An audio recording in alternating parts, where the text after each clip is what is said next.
from the council. So please, a warm welcome.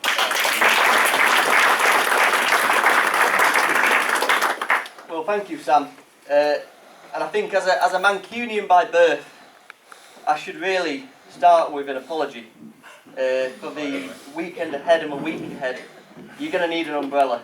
But I want to thank the People's Assembly, firstly for tonight and for inviting us to speak to you tonight, but also to the volunteers and the organisers who over the past 5 years have been voicing the case against austerity politics.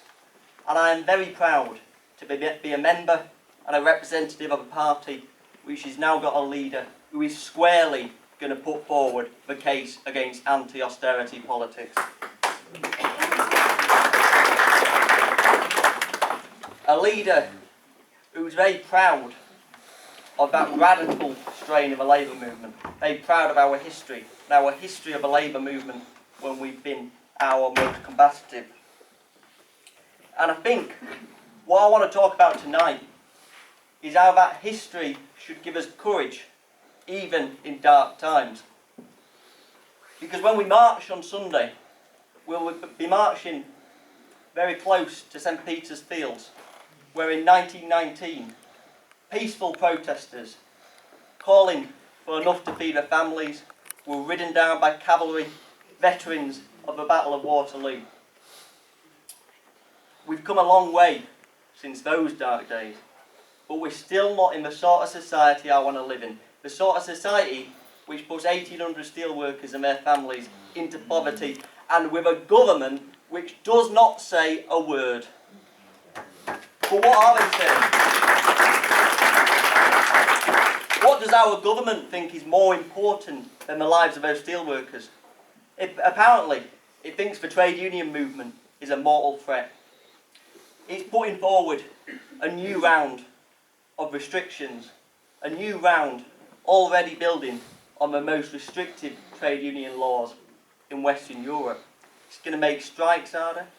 It's going to make it impossible for trade unions to put together political funds, not just to support the Labour Party, but to campaign on a range of issues which are important to members and to change the context of a political debate. But I think it's worth remembering.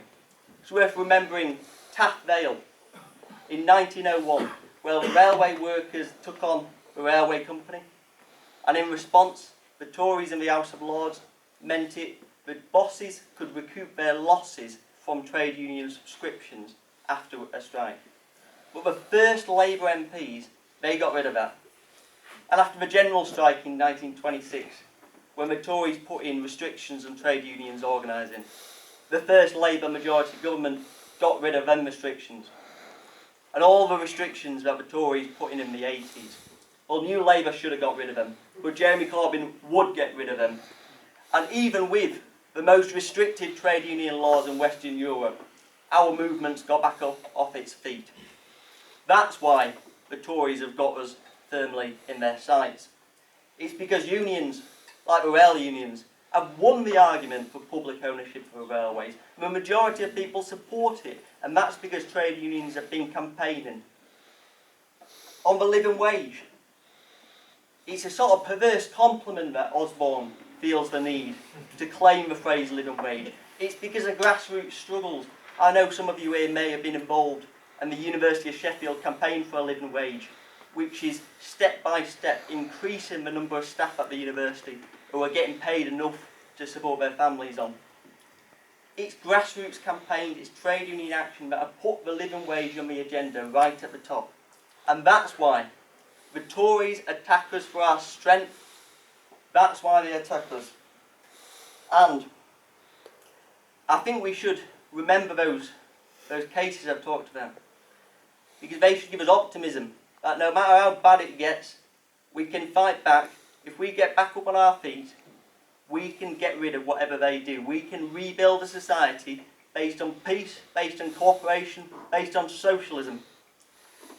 And Sunday's a start to that. Sunday's a start to that fight back, a start to fighting back and winning hearts and minds for building a better society. So I urge you all to come along and to bring your colleagues as well. Thank you very much.